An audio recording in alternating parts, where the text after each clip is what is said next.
quando nós lemos esse texto, a gente consegue, de uma certa forma, observar como Deus lidou com questões difíceis, complicadas no passado. Deus trabalha com tempos. Isso nós temos que entender. Deus trabalha com ciclos. Deus trabalha com épocas. Você pode observar que Deus criou todas as coisas. Ele cria, meses, Ele cria semanas, dias, estações. Nós já vamos entrar em outra estação. Deus faz dessa forma. E quando Deus age no decorrer da história, você vê que Deus, Ele continua fazendo a mesma coisa. Eu quero dar uns exemplos para vocês, para que nós possamos entender isso muito melhor. Quando Deus chama Abrão, Deus estava começando um ciclo. Ele tira Abrão da terra de Uz, dos caldeus, e ele leva uma terra que ele lhe mostraria. Ele começa a lidar ali começa a história dos patriarcas. Quando Deus vai e chama, na sua quarta geração, depois de Abraão, José, Deus, quando permite que ele fosse vendido para o Egito, Deus ali começa uma outra época, um novo ciclo, começando quando José é vendido para o Egito, e ali nós sabemos o que aconteceu. Ficou o povo de Israel ali cativo por mais ou menos 400 anos. Como Deus vai repetindo a forma de agir. Toda vez que Deus vai tratar com um período novo, algo acontece, um evento, que eu chamo de um acontecimento profético, acontece para que se comece uma nova etapa, um novo ciclo, um novo tempo. Então veja bem que isso vai se repetindo através da história da palavra de Deus, da Bíblia. Quando Deus levanta Moisés, ele começa a fechar um ciclo e ele começa a levantar outro ciclo, porque agora é o tempo da libertação. Deus tiraria o seu povo da terra do Egito e levaria para Canaã. Deus começa isso quando levanta Moisés, um homem de Deus. E aí no decorrer da Bíblia, você vê que Deus vai agindo quando Deus levanta o último dos juízes, Samuel, e ali estava fechando também um período, o período dos juízes, ele termina e foi o último, até que levanta Saul, que foi o primeiro rei de Israel, e aí depois começa um período em Israel que nós chamamos o período dos reis, e aí esse período vai até que nós vemos com a morte de Salomão, os reis continuam, mas agora o reino foi dividido. Agora são 2 tribos de um lado e 10 tribos do outro. Era um total de 12 tribos. Deus começa um novo processo, um novo tempo na vida, na história de Israel. Então você vai observando que todos esses atos, esses feitos que eu acabei de relatar aqui, eles começam e acabam. E geralmente há um período de transição e depois vem um ato profético, algo importante que acontece, e aí muda-se o ciclo e algo novo começa a acontecer, e o Senhor agindo de forma bem intencional na vida de Israel, mas nós vemos como Deus vai agindo, como Deus vai colocando as coisas em ordens, e há uma repetição de ciclo quando Deus começa a agir. E interessante que quando nós passamos para um período mais dos nossos dias, você vê que as coisas não param somente com a história de Israel. A gente vê que acontecimentos vão, de uma certa forma, colocando o começo e o final de ciclos ou de épocas. Deixa eu dar um exemplo para vocês. Quando se estoura a Primeira Guerra Mundial, a nossa sociedade, a sociedade que nós vivemos hoje, era completamente diferente do que nós vivemos na atualidade. Os homens vão à guerra, as mulheres nessa época elas ficavam em casa, a família nuclear era uma família bem estabelecida, mas o que acontece na guerra é que as pessoas morrem, as pessoas ficam feridas, muitos deles não voltam. E para que esses homens que estavam no campo de batalha, eles pudessem ter armamento, aconteceu alguma coisa. Foi necessário que as mulheres saíssem das suas casas, que elas começassem a trabalhar para que pudesse manter aquilo que estava acontecendo nos campos de batalha. Pouco tempo depois vem a Segunda Guerra Mundial. Isso somente veio acontecer de uma forma muito mais intensa e mais dinâmica. O que vai acontecendo? A sociedade, muitos desses homens não voltaram. Milhões e milhões pereceram nessa proposta de guerra. E a sociedade ela começou a tomar alguns padrões diferenciados do que era anteriormente. Quando isso acontece, quando muda-se questões dessa forma tão assim, clara, nós chamamos isso de quebra de paradigma. O que é quebra de paradigma? É quebra de um padrão, é uma mudança de comportamento, é uma mudança de padrão anterior até agora a posterior. Isso é feito de forma que às vezes a gente não se dá conta. Geralmente, entre o passado e o futuro, existe um evento que acontece que possibilita essa quebra de paradigma. Quem está entendendo o que o pastor está querendo dizer até agora? Amém? Presta atenção, o que um autor secular diz para que a gente possa entender isso melhor. Quebra de paradigma significa mudança do sistema de valores, práticas, crenças anteriores, que é substituído por algo novo. Acompanhe aí. Período prévio, existem várias teorias que convivem no mesmo espaço. Regras de um sistema. Depois vem um período de crise. Começam a surgir problemas e discordâncias. Depois disso, possivelmente, vai acontecer uma revolução. O paradigma antigo é substituído por um novo. O novo paradigma é aceito por quase todos e se torna um consenso. Então, isso não acontece do dia para a noite. Algumas coisas vão acontecendo, alguns eventos se levantam e aí se estabelece um novo paradigma. Esse paradigma é aceito e se torna quase que um consenso, ou seja, aceito. O que é que eu quero dizer com isso, amada igreja? O título que eu coloquei nessa mensagem é tempo de buscar a Deus. É tempo de buscar a Deus porque eu creio que nós estamos passando por um desses períodos, onde os paradigmas estão sendo quebrados. E a igreja, ela precisa estar preparada para que possa dar resposta. A igreja precisa estar entendendo o momento profético que está vivendo, para que ela não seja pega de surpresa, para que ela não venha a passar por isso sem entender o momento que nós estamos vivendo. Deus, Ele não muda. Da forma que Deus agiu no passado, Deus agirá no presente e assim até a eternidade, porque Ele é Deus. E nós temos que aprender com isso. Nós não queremos ignorar o passado. Nós queremos aprender com o passado e aprender com Deus, porque Deus, Ele é. Ele não está condicionado àquilo que nós pensamos, àquilo que nós achamos e às condições humanas que muitas vezes nós colocamos. Ele é.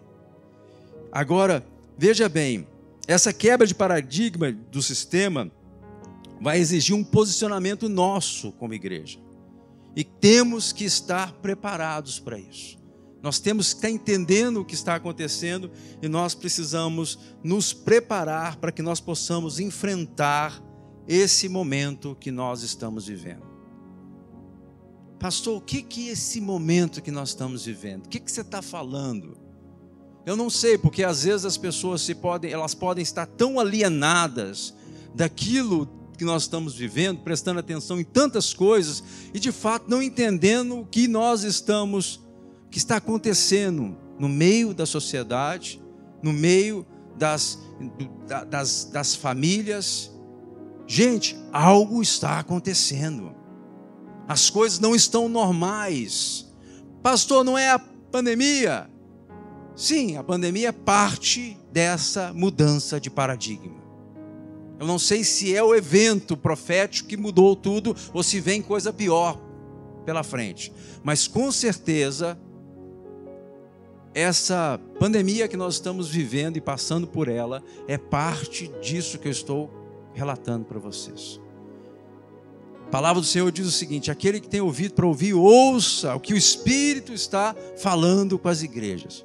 Ou seja, o Senhor, Ele não faz nada, absolutamente nada, sem avisar os seus servos, os profetas.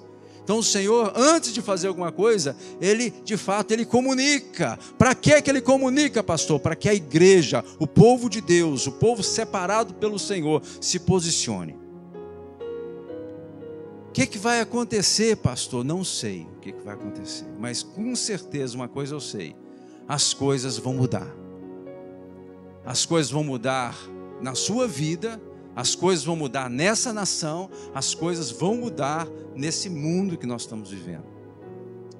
Mas mudar em que, pastor? Em que área? Em todas as áreas.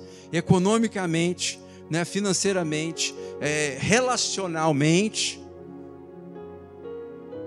Nós já estamos vendo essas mudanças. Muitas vezes a gente começa a nos distrair com tantas coisas e a gente começa a atropelar coisas que são óbvias, as coisas que são evidentes, coisas que estão claras, coisas que a gente conhece bem, mas só que a gente começa a empurrar, a chutar a lata para o lado, como a gente diz. E a gente às vezes não quer ver aquilo que está acontecendo. Mas as coisas já mudaram. E não somente mudaram do lado de fora, as coisas mudaram do lado de dentro. As coisas mudaram dentro da igreja. Por quê? Porque a igreja, quando ela não está preparada, quando a igreja não está focada, quando a igreja não está clara da sua identidade em Cristo Jesus, as mudanças externas, elas vão influenciar a igreja que está do lado de dentro. E a gente precisa entender isso de uma forma clara, para que a gente não seja pego de surpresa. Agora, o que nós vamos fazer? Como nós vamos lidar com isso? Isso sempre aconteceu. Quer ver? Eu vou dar outro exemplo para vocês. Quando Deus vai e chama Noé para que pudesse construir uma arca. E a palavra do Senhor diz que o Senhor se arrependeu. O homem, todo o caminho do homem era mal, fazia o que era mal diante dos olhos do Senhor. E o Senhor falou assim: eu vou dar cabo do homem. E ele vem e chama Noé, um homem íntegro e justo. E ele manda Noé para construir uma arca. Então, quando que foi a quebra desse paradigma de um tempo anterior para um tempo posterior? Quando a arca foi fechada pela mão de Deus. O tempo que Noé estava construindo aquela arca, o tempo de preparação, o tempo de misericórdia do Senhor, era o tempo que o Senhor estava permitindo que houvesse essa transição de uma época para que acontecesse a outra época. Uma vez que a porta da arca foi fechada, a Bíblia diz que ele entrou, ele e a família dele, e a porta da arca foi fechada por fora, selada. E ali começa uma nova etapa, um novo ciclo na história do ser humano. Isso, gente, a gente pensa que isso nunca vai acontecer na nossa geração. A gente pensa que isso não vai acontecer nos nossos dias. A gente pensa que isso vai acontecer na geração das outras pessoas, na nossa. Não. As coisas vão sempre continuar da forma que estão. Isso não é verdade. E nós precisamos nos preparar para isso. Estava assistindo, alguns dias atrás, um grupo de jovens eles estavam sentados num lugar do lado de fora, e ali chega uma turma de gente e exigindo que todas aquelas pessoas tinham que levantar o punho e eles tinham que repetir algumas frases que eles estavam impondo sobre aquelas pessoas. E ali tinha um casalzinho que não quis fazer. Esse casalzinho foi hostilizado, quase que eles pegaram de pancada ali, porque eles não se comportaram da forma que eles queriam que se comportasse. Agora, isso está acontecendo de forma esporádica? Não, isso está acontecendo em vários lugares. Nossos filhos, infelizmente, estão sendo doutrinados nas escolas. Aqueles que conseguem chegar à universidade dificilmente conseguem sair dali com a mesma mentalidade, porque são doutrinados ali também. E a igreja muitas vezes está dormindo, fazendo piquenique no tempo de guerra. Então, nós precisamos responder isso de forma clara e nós temos que ter convencimento daquilo que nós cremos. Olha o que aconteceu na construção do templo, no segundo templo, que é muito interessante, que está mais ou menos interligado o que está acontecendo conosco hoje. Queria que o Wagner colocasse lá para mim em Esdras, capítulo 3,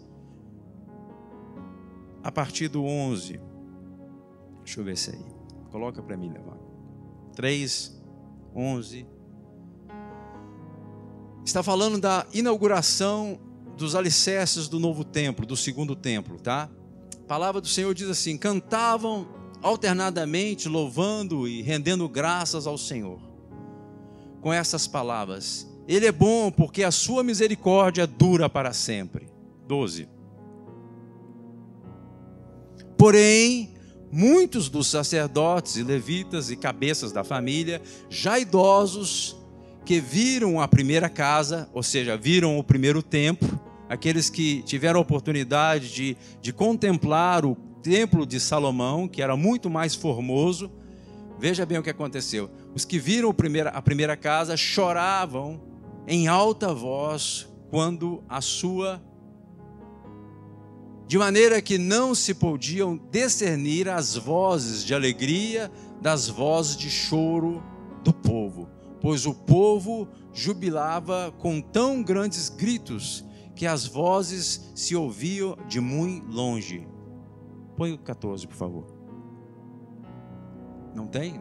Então é isso, até aí. O que estava acontecendo, gente? Vai inaugurar o segundo templo, e aí começa a turma das antigas começar a chorar e reclamar e dizer que não era da mesma forma. Os jovens que estavam participando na nova etapa do novo templo, eles estavam alegres, jubilosos, porque estava acontecendo algo novo. E ali as vozes começaram a se confundir uma para com a outra. A gente não sabia o que era voz de júbilo, o que era choro, o que era reclamação, o que estava acontecendo ali no meio do povo. E ali eles começaram a ficar sem conseguir discernir o que estava acontecendo. Parecido que o que está acontecendo nos dias de hoje.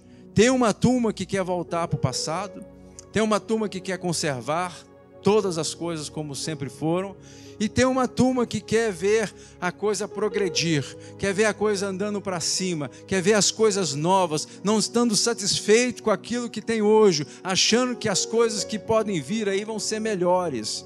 Assim, nós podemos separar e entender como se move o coração do povo. Quando você olha aí para fora e você tem condição de conversar com pessoas, você vê que esses são os sentimentos. Esses são os sentimentos. E nesses sentimentos cria-se um terceiro fator, que é o partidarismo. E uns puxam para um lado, e uns puxam para o outro, e uns querem fazer de uma forma, e uns querem fazer de outra, outros acham que tem que ser desse jeito, outros pensam que tem que ser daquele jeito. E aí o que acontece na prática, que você vê que famílias que já não conseguem sentar juntos, você vê que pessoas que já não conseguem conversar mais um com o outro de forma sadia, porque começam a argumentar a respeito daquilo que vai acontecer. Não precisa levantar a mão não, mas com certeza na sua família deve ter alguma coisa parecida. E já não consegue mais ter paz. Por quê? Porque pensam de forma desse jeito aqui que eu acabei de citar.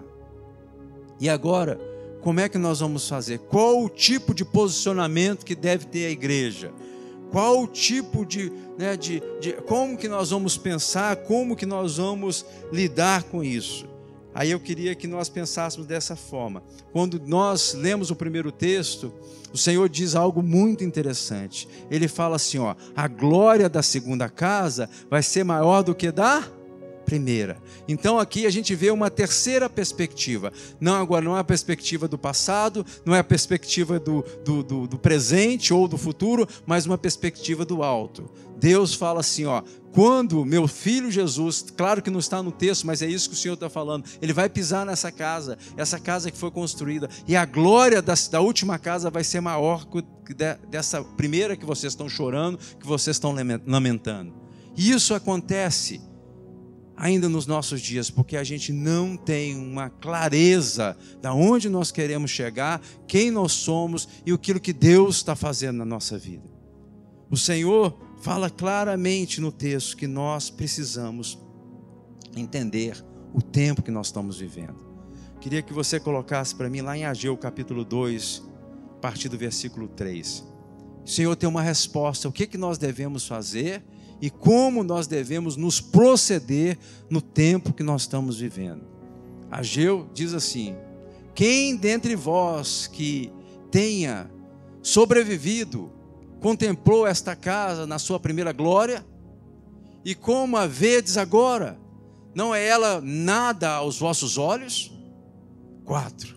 Ora, pois sê forte, Zorobabel, que era o governador, diz o Senhor, sê forte, Josué, filho de Zodaque, sumo sacerdote, tu e todo o povo da terra, sê forte, diz o Senhor, e trabalhai, porque eu sou o quê?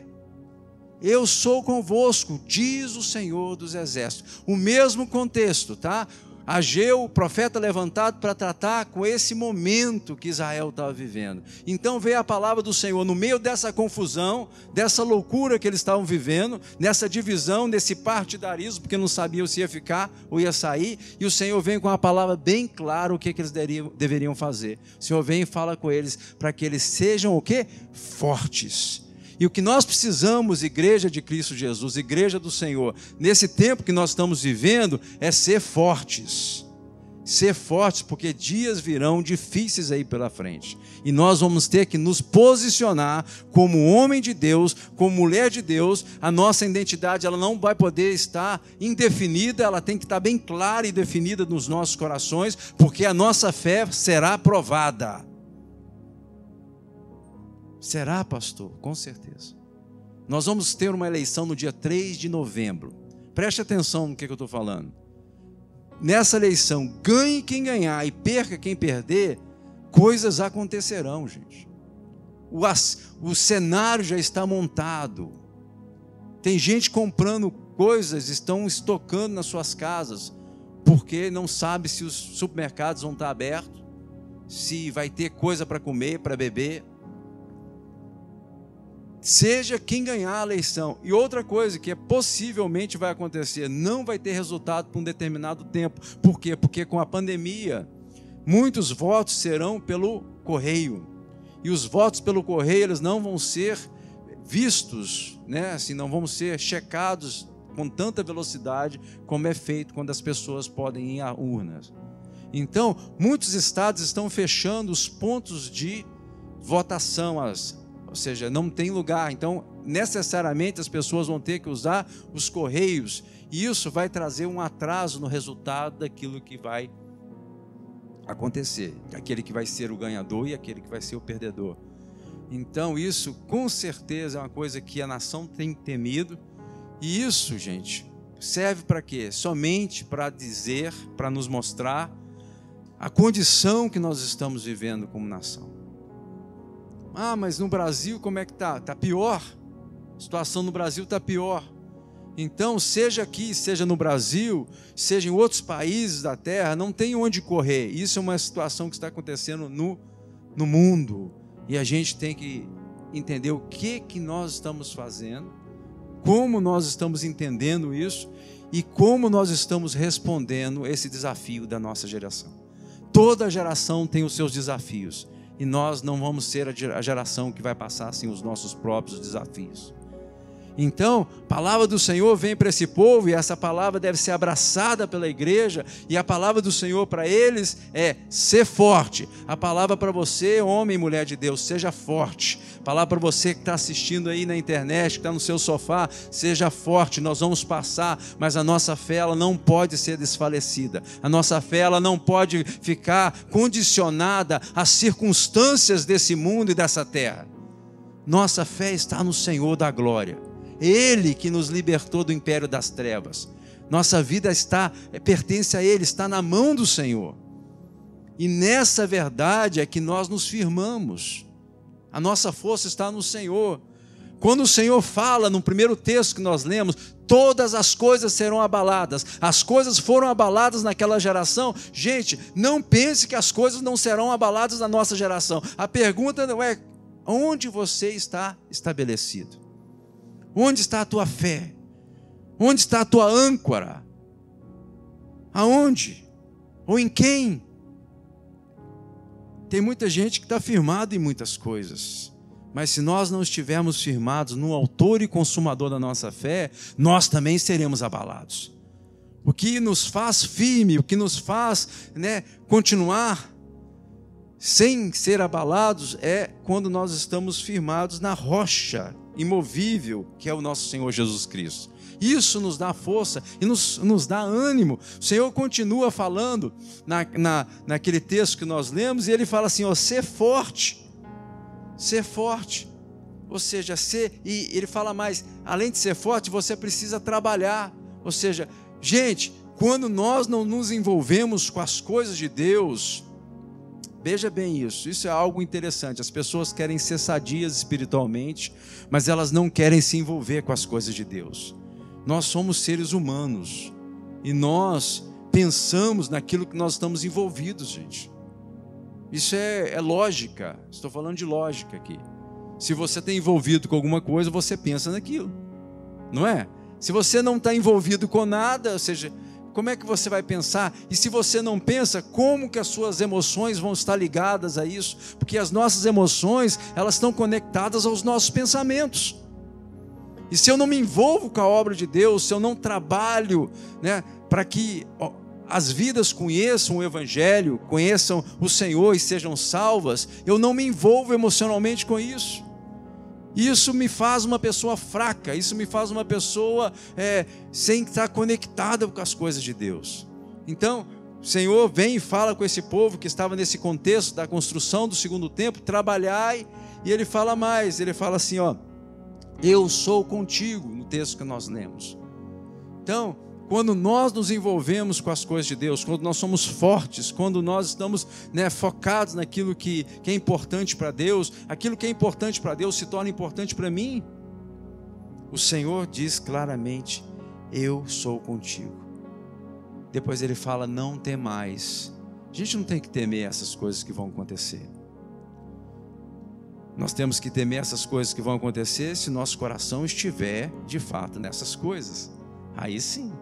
Eu ouvi uma frase semana atrasada que eu tenho meditado nela. A pessoa falou comigo assim: você só pode ser parado por aquilo que te move. Você só pode ser parado pelaquilo que te move. A pergunta é: o que te move? Se você descobrir o que te move, você vai descobrir aquilo que pode te parar. Mas ninguém mais pode te parar. Quem te move é Deus, então Ele pode te parar. Agora, que te move outras coisas, é isso aí que vai te parar. Então nós temos que descobrir isso na nossa vida. Agora, gente, o título nosso, que a gente tem que meditar aqui no decorrer da semana e nesse momento, é tempo de buscar a Deus. Dentro desse cenário que eu acabei de passar para vocês, dentro dessas dificuldades que nós estamos vivendo, agora é o tempo de buscar a Deus. Agora não é tempo de olhar para trás, agora não é tempo de olhar para o lado, agora não é tempo de esfriar a tua fé, agora não é tempo de ficar dando bobeira, preocupado com muitas coisas. Agora é tempo de buscar a Deus com intensidade, agora é tempo de ir para cima, agora é tempo de você amar a Deus sobre todas as coisas, como nunca amou antes. Não podemos, veja bem, não podemos ficar fracos nessa hora. A nossa fé, ela não pode enfraquecer nesse momento, porque você vai ser testado. E quando nós somos testados, se a nossa fé não estiver firme, nós vamos negar o Senhor. O tempo de perseguição se aproxima. Pastor, mas que duro isso, o que eu vou fazer? É o que a Bíblia diz, gente. vai passar por perseguição, vai passar por luta. Já estamos passando, na verdade. São princípios, né? É como dores de parto. As irmãs que tiveram um baby aí sabem como é que é o negócio. Não começa aquela dorzona, não é verdade? Como é que é o negócio? As irmãs que tiveram aí, né? Primeiro, eu não sei descrever porque eu nunca tive filho. Mas dizem que o negócio começa a intensificar, né? O negócio é o seguinte. Fala assim, rebentou. Então tem que ir, agora não tem mais jeito, já arrebentou já. Então vamos. E aí começam as dores. E aí tem um tempo que o negócio lá tem que ter a preparação, né? A preparação, e aí manda, eu falo assim, agora conta as respirações, né? Os maridos aí sabem, né? Conta, e respira.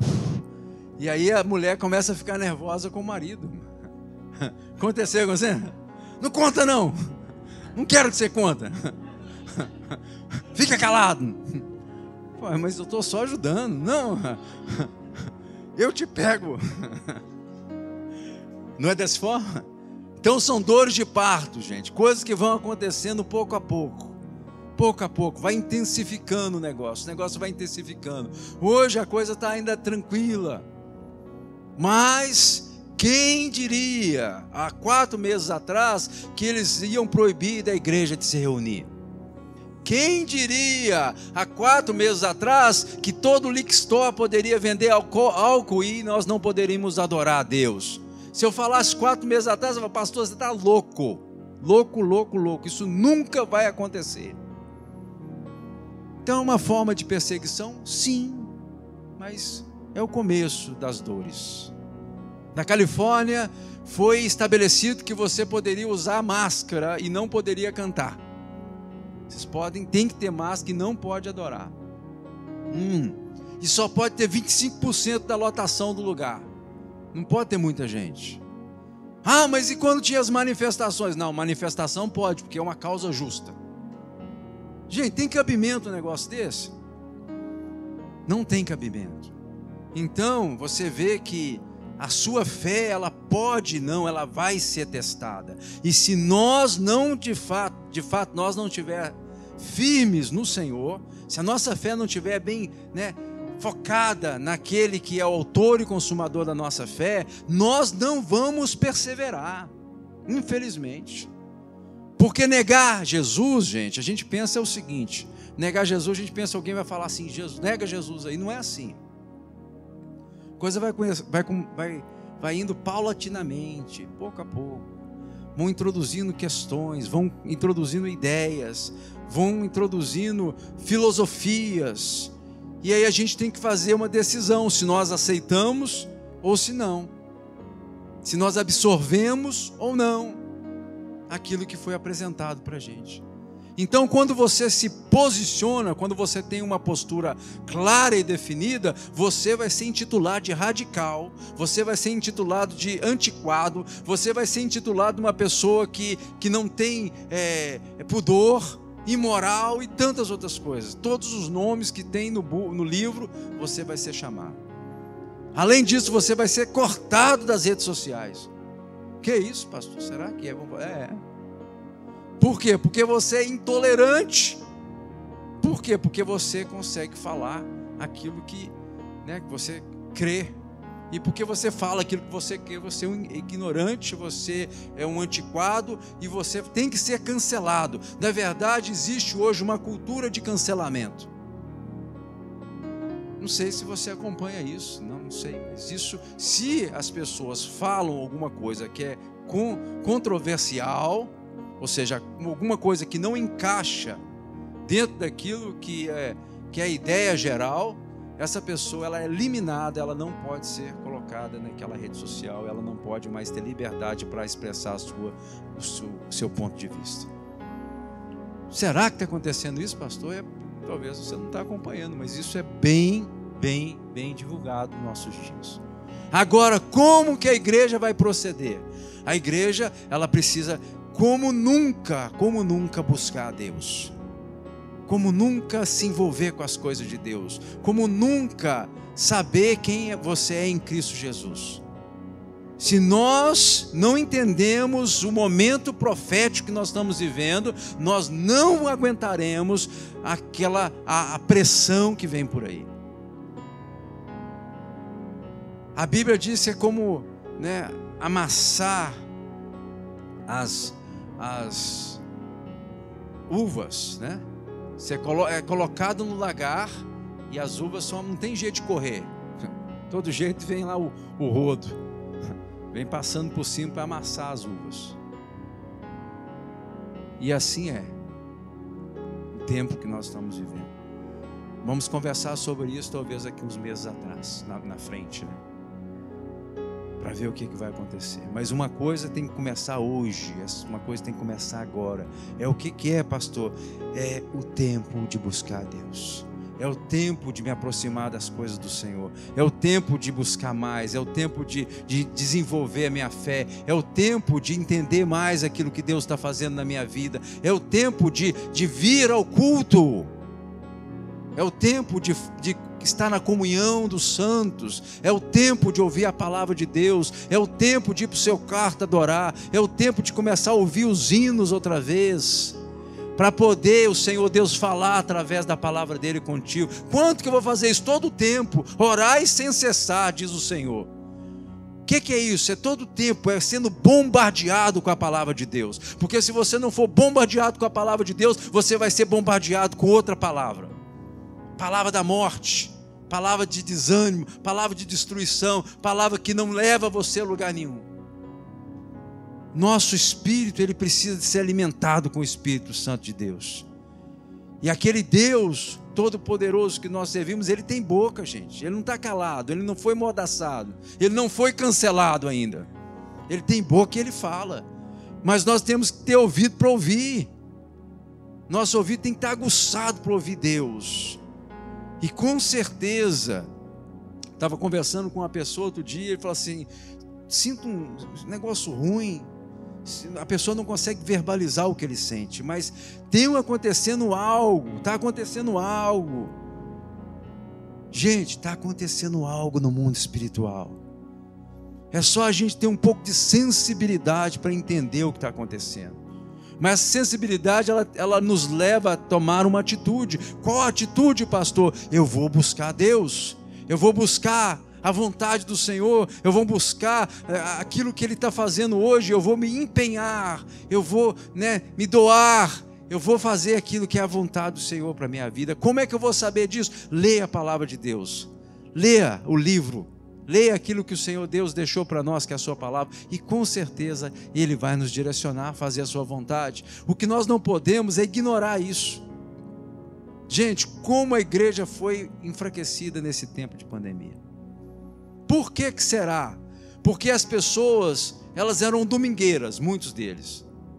Vinha aqui domingo uma vez por semana, e aí nesse domingo recebia essa palavra, e essa palavra de fato ia, ajudava essa pessoa a não perder o temor, essa pessoa a não perder o rumo, a andar, caminhar corretamente. Mas o tempo foi passando, as pessoas em casa, sem ouvir a palavra, ouvindo esporadicamente. O que vai acontecendo é que vai perdendo pouco a pouco o temor de Deus. E uma coisa que não pode perder nunca é o temor de Deus. Pois o temor do Senhor é o princípio do saber. E muitos, por causa disso, nessa loucura, porque não temem a Deus, se arruinam. Gente, será que a palavra do Senhor perdeu o seu efeito? Não. Então o que nós temos que fazer, pastor? Enchei-vos do Espírito Santo. Sejam cheios do Espírito Santo. Isso vai dar combustível aí para você superar a crise. Pode vir crise lá de Washington DC, de eleição, pode ser pandemia, pode ser o que for, gente. Nada vai nos parar. Nada, absolutamente nada. Mas nós somos fracos no Senhor. Qualquer rumor nos para. Por quê? Porque nós somos envolvidos com aquilo que se chama medo. E o Senhor não quer que nós sejamos assim. O Senhor quer que nós sejamos uma igreja relevante, uma igreja comprometida, uma igreja apaixonada por Jesus. Essa é a igreja que o Senhor quer que nós sejamos. E eu convido você e desafio você a ter essa postura de vida. Não somente nesse momento aqui, mas na sua vida, durante a semana. Pensa e ora ao Senhor, e o Senhor Espírito Santo vai testificar ao teu coração como você deve se portar nesse tempo.